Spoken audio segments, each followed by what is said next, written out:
उसको अपोज किया पाकिस्तान ने. This was after the fact that the TRF claimed responsibility for this attack not once but twice within a few hours after the incident on the 22nd of April and then again on the morning of 23rd April.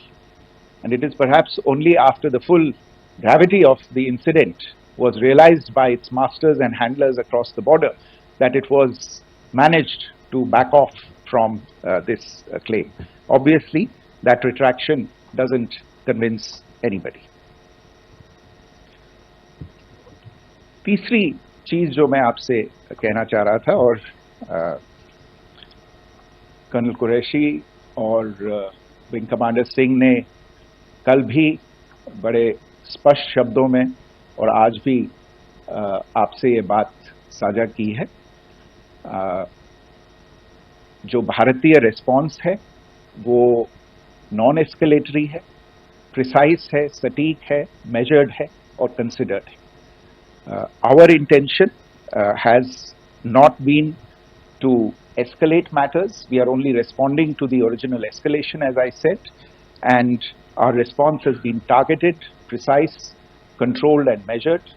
Only no military targets have been selected. Only terrorist infrastructure in Pakistan has been hit. Now, there are, as I said, a number of issues that have been raised in commentaries, and there's a lot of, as I said, unfounded disinformation and fabrication that has come from across the border. And I would just like to use this opportunity to set the record straight on some of these issues. The first of these is Pakistan trying to wash its hands off any and all involvement with terrorism. I think the Pakistani information minister said there are no terrorists in Pakistan, and I think he was challenged on that in the television program that he was appearing on.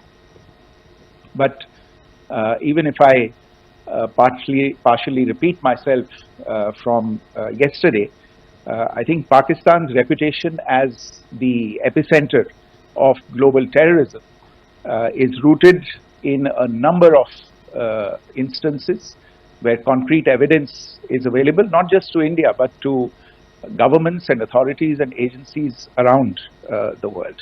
There are several terrorist attacks around the world where Pakistani fingerprints have been found. I don't need to belabor the point with regard to this audience about where Osama bin Laden was found and who called him a martyr. Pakistan has also for decades pursued cross-border terrorism into India with impunity, and as I said yesterday also, in order to deliberately mislead the international community, they claimed that the terrorist Sajid Mir was dead. They came under pressure, and Sajid Mir was then brought back to life, arrested, and is now apparently in Pakistani custody.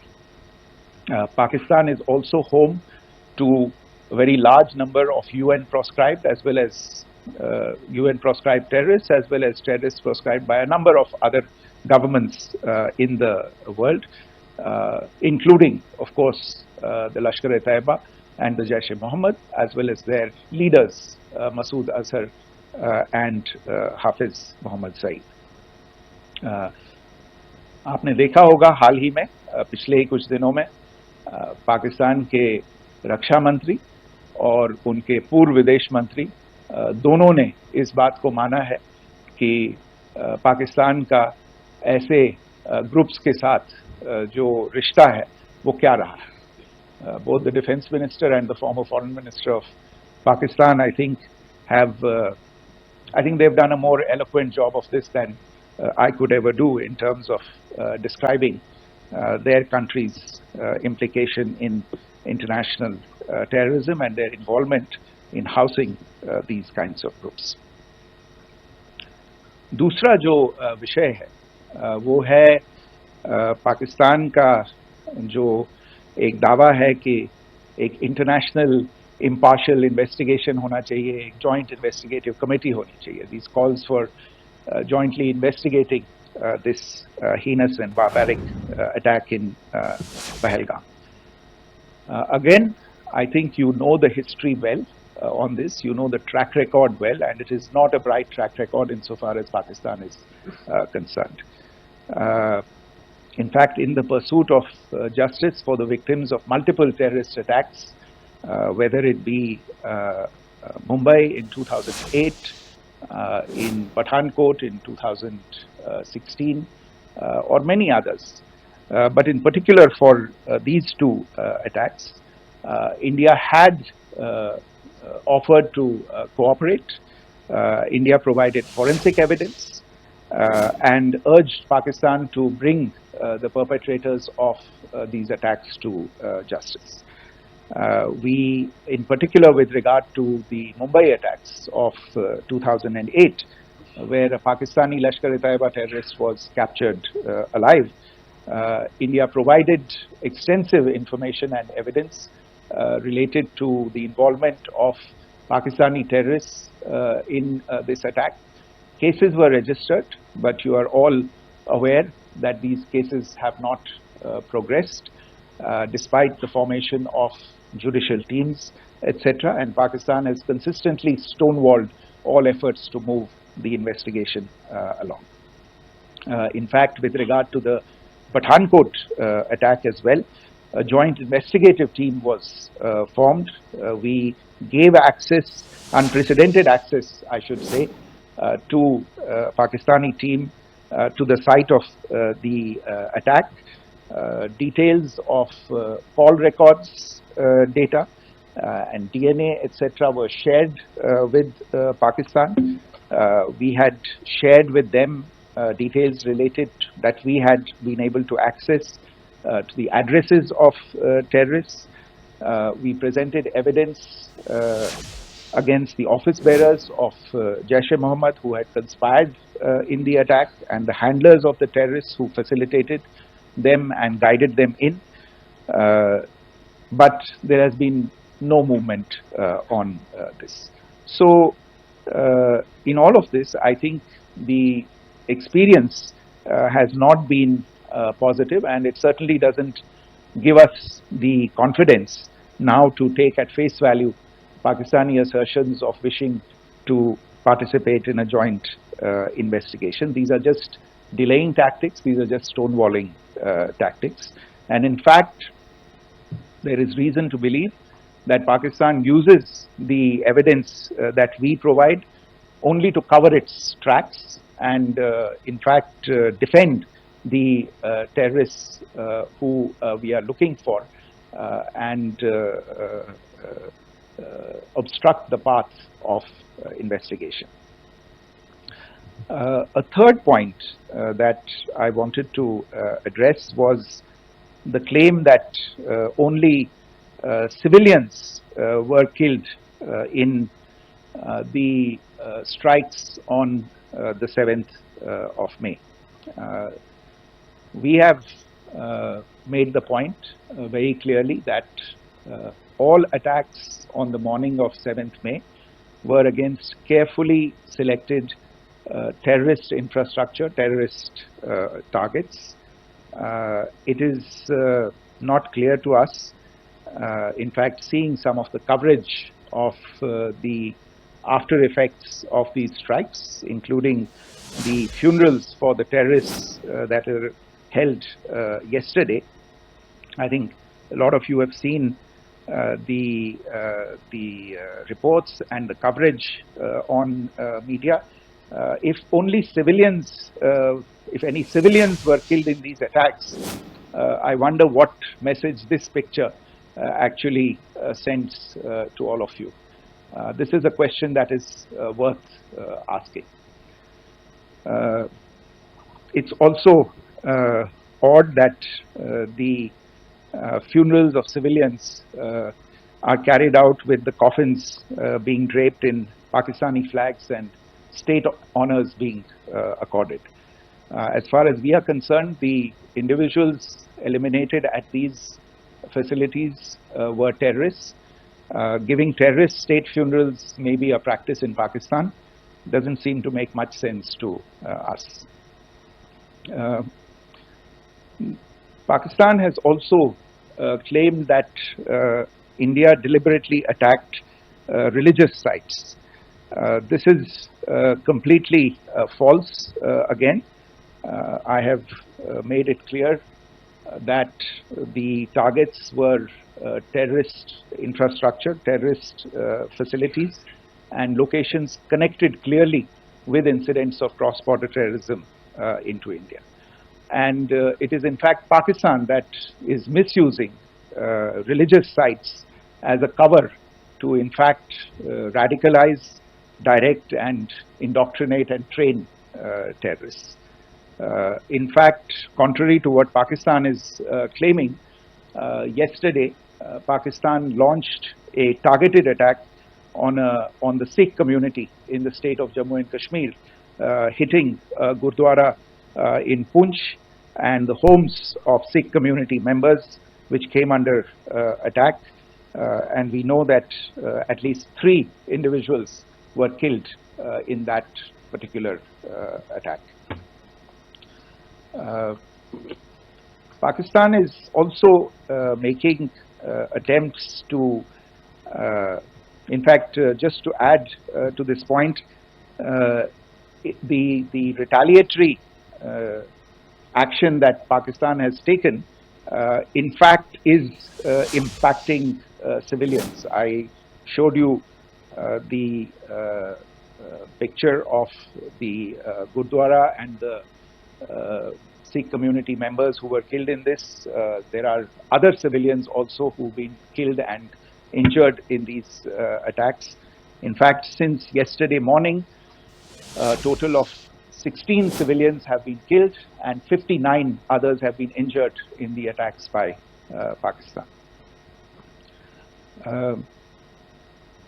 Not only this, Pakistan is also making attempts as part of its disinformation campaign to paint our action with regard to cross-border terrorism through the communal angle. If that is the issue, then I think I can do no better than to cite or point you in the direction of the Pakistan Army Chief's speech of 16 April 2025. I think that is the last word in communal rhetoric. And in the Pahalgam attack itself, you are aware of the kind of religious profiling that was done there, and perhaps there is a linkage between these two events. I can only say that these nefarious designs will not be allowed to succeed in India. And it is to be noted that people from all faiths, all religions, all regions in India have unequivocally, not just in India but around the world, have condemned these attacks. The Pakistani claims of now responding to India's strikes of the 7th of May. As I said right at the outset, it is India which is responding. The original escalation was by Pakistan on the 22nd of April. We are the ones who are responding to that escalation with the action that was taken yesterday morning. And again, I would like to emphasize that the action was restrained. It was directed towards non-civilian, non-military targets and confined to terrorist camps. And again, as we have been saying since yesterday, any further action by Pakistan, some of which we are seeing today, is nothing but escalation by Pakistan now once again, and will be responded to and is being responded to appropriately. One point that I wanted to also address was the allegations to the targeting of a dam, the Neelam Jhelum project in Pakistan-occupied Kashmir. I want to say that this is an absolute and complete fabrication and a blatant lie. India has targeted only and only terrorist infrastructure, and the details of that terrorist infrastructure, together with the locations, were shared with you yesterday by Colonel Qureshi and Wing Commander Singh. I should note that if this kind of a claim is a pretext for targeting Indian infrastructure of a similar nature, Pakistan will be entirely responsible for the consequences that will undoubtedly follow. Finally, I want to address some issues that have been raised related to the Indus Waters Treaty and the disinformation that has been raised in regard to that as well. The fact is that there have been fundamental changes in the circumstances in which the Indus Waters Treaty was concluded, and they call for a reassessment of the obligations under the treaty. Over the last year and a half to 2 years, India has been in communication with the government of Pakistan. We've sent several notices to them requesting for negotiations to discuss modification of the treaty. India has for 6+ decades now honored the treaty, even during periods when Pakistan imposed multiple wars on us, and even when relations were adversarial. Pakistan is the one that has been acting in violation of the treaty, deliberately creating legal roadblocks in India exercising its legitimate rights on the western rivers.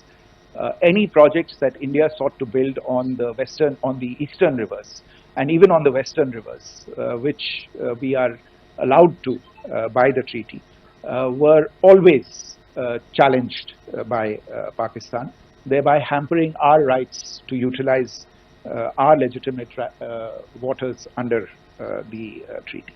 In fact, if you see, the preamble of the treaty itself states that the treaty was concluded in a spirit of goodwill and friendship.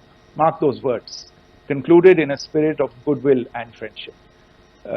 ये भारत का धैर्य और भारत की सहनशीलता है जो 65 साल से हम इतनी प्रोवोकेशन के बावजूद इस ट्रीटी को निभा रहे हैं. However, as has been made clear earlier as well, Pakistan has not responded to our requests to enter into negotiations for a reassessment of the obligations under the treaty. A number of conditions have changed. This is a treaty that was based on the engineering techniques of the 50s and the 60s. We are living through the first quarter of the 21st century.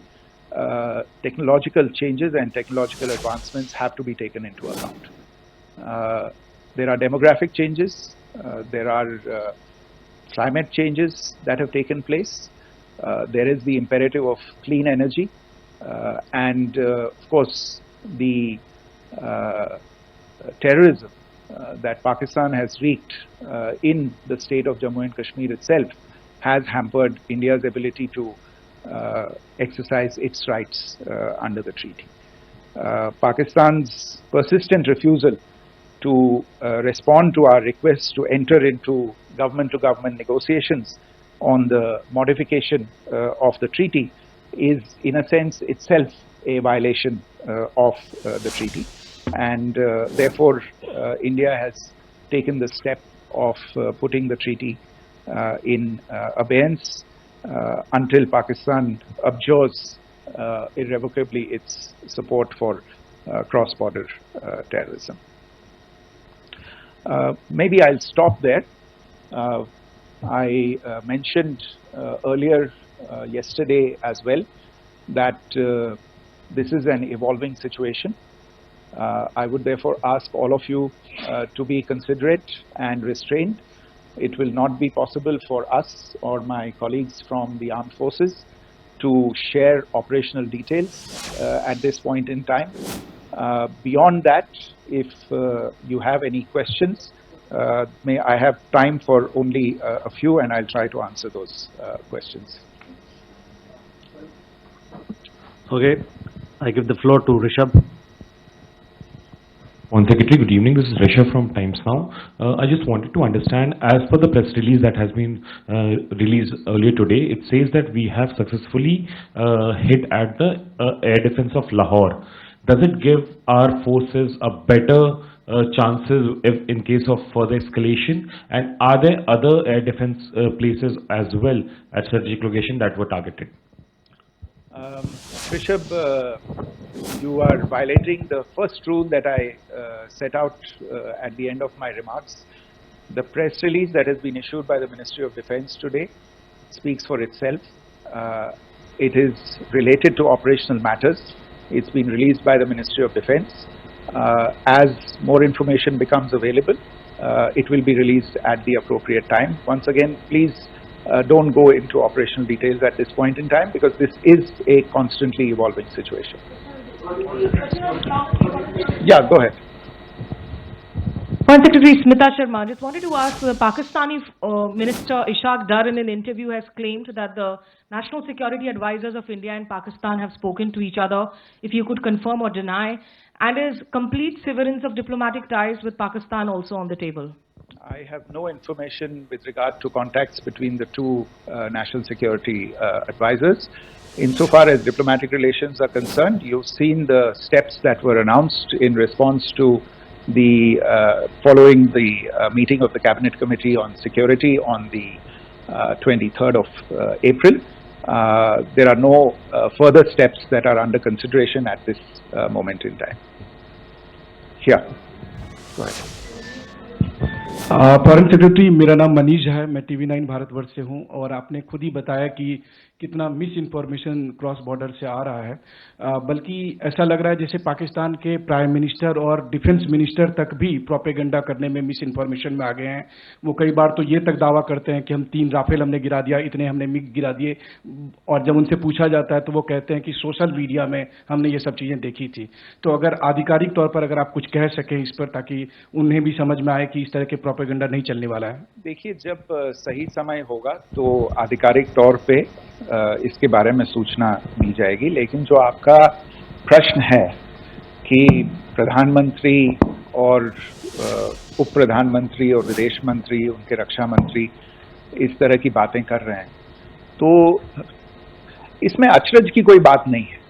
आखिरकार ये एक देश है जिसने अपना इसका जन्म लेते ही झूठ शुरू हो गया था। 1947 में जब पाकिस्तानी फौज ने जम्मू कश्मीर पे दावा बोला, तो उन्होंने किसी ऐसे वैसे व्यक्ति से नहीं, संयुक्त राष्ट्र से झूठ बोला कि हमारा कोई लेना देना नहीं है इससे, ये लोग जो गए हैं वो तो कबायली हैं। वो तो जब हमारी फौज वहां पे पहुंची और UN के लोग, संयुक्त राष्ट्र के लोग खुद वहां पे पहुंचे, उन्होंने देखा कि वहां तो पाकिस्तानी फौज घुसपैठ करके आ गई है, उसके बाद पाकिस्तान को मुंह की देखनी पड़ी और उनको मानना पड़ा कि हाँ, उनकी फौज वहां पे कुछ समय से पड़ी हुई है। तो ये जो यात्रा है एक तरह से 75 साल पहले शुरू हो चुकी है, तो I am not surprise that this kind of disinformation is being indulged in. Yeah, Siddhant. So Siddhant from Beyond. Sir, we have seen a lot of negative comments coming from the Pakistani military of escalation.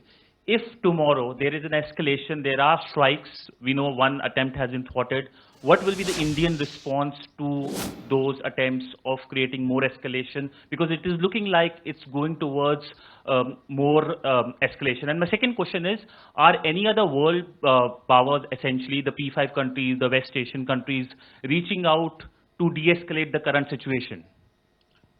Look, on escalation, we've already made our stance clear. I mean, there are two basic points. First of all, it is Pakistan that escalated on the 22nd of April. We are only responding to that escalation. And then what we have said yesterday and what my colleagues have said today, that now if there is an attempt at further escalation by Pakistan, it will be responded to in an appropriate domain.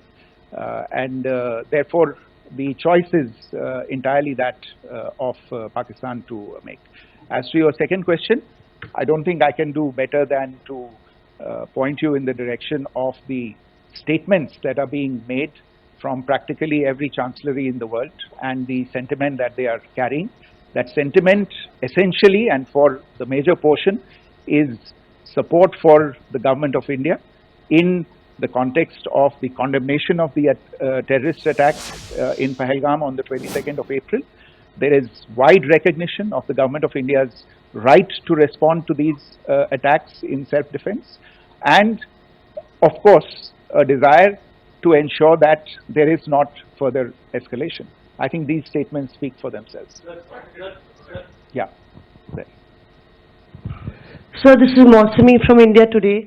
Now, in the all-party meeting, we have learned that the Defence Minister has said that, you know, in the operations in Sindoor, almost 100 terrorists were killed.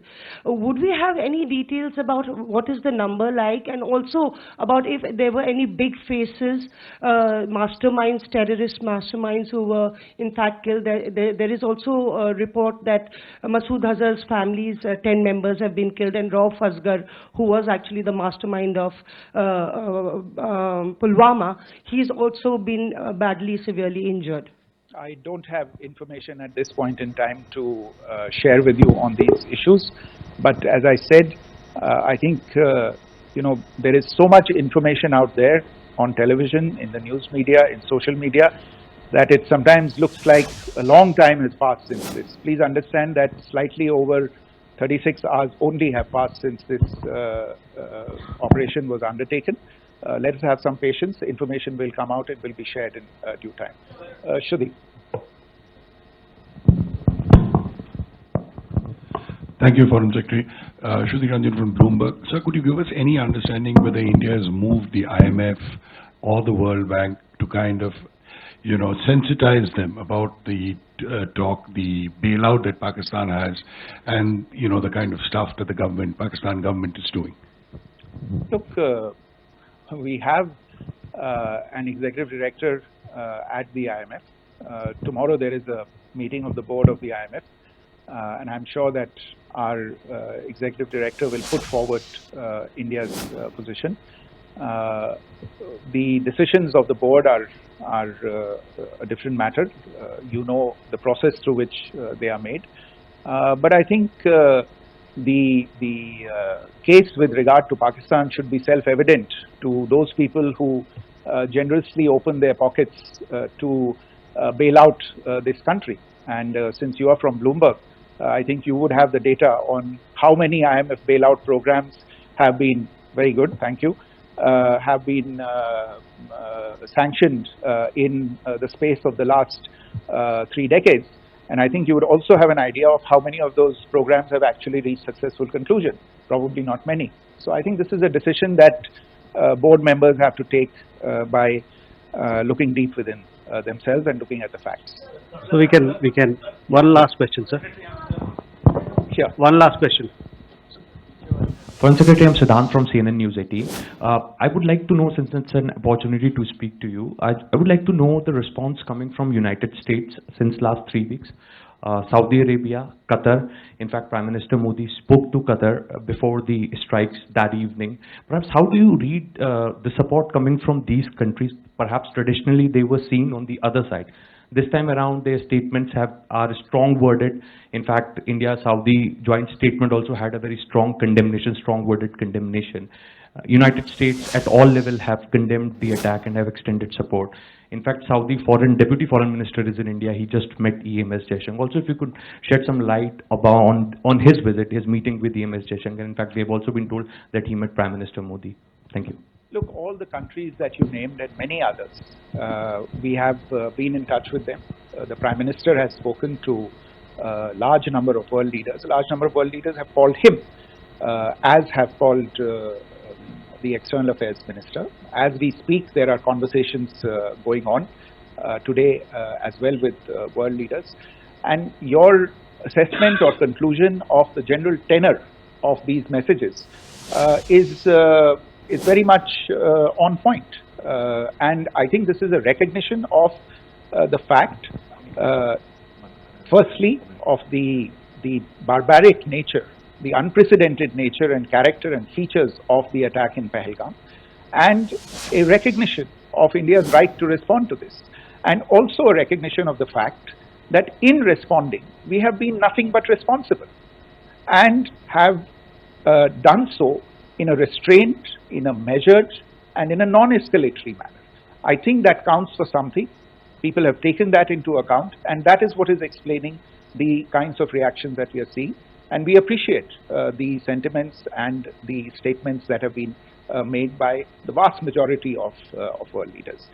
Yes, the Saudi Minister of State for Foreign Affairs is in Delhi. He had a meeting with the External Affairs Minister earlier today. I don't have further details at this moment, but if there are details, the ministry will share them at some point with you. Thank you. I think that's all we have time for today. We'll join you again soon. Thank you all.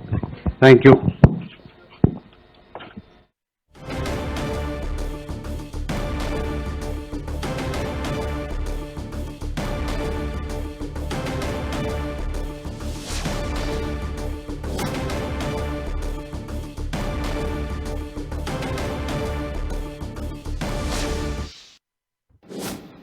सात से 8 मई 2025 की रात को पाकिस्तान ने उत्तरी और पश्चिमी भारत में स्थित कई सैन्य ठिकानों को, जैसे कि अवंतीपुरा, श्रीनगर, जम्मू, पठानकोट, अमृतसर, कपूरथला, जालंधर, लुधियाना, आदमपुर, भटिंडा, चंडीगढ़, नाल, फलौदी, उत्तरलाई और भुज पर ड्रोन और मिसाइलों से हमला करने का प्रयास किया। इन हमलों को इंटीग्रेटेड काउंटर यूएएस ग्रिड और वायु रक्षा प्रणालियों द्वारा निष्क्रिय कर दिया गया। भारत की प्रतिक्रिया समान क्षेत्र में समान तीव्रता के साथ की गई। यह विश्वसनीय रूप से ज्ञात हुआ कि लाहौर में स्थित एक वायु रक्षा प्रणाली को निष्क्रिय कर दिया गया। Pakistan attempted to engage a number of military targets in northern and western India using drones and missiles. These places included Avantipura, Srinagar, Jammu, Pathankot, Amritsar, Kapurthala, Nal, Jalandhar, Ludhiana, Adampur, Bhatinda, Chandigarh, Falodi, Uttarlai and Bhuj. These were neutralized by the integrated counter unmanned aerial system and other air defense systems. The debris of these attacks is now being recovered from a number of locations that prove the Pakistani attacks.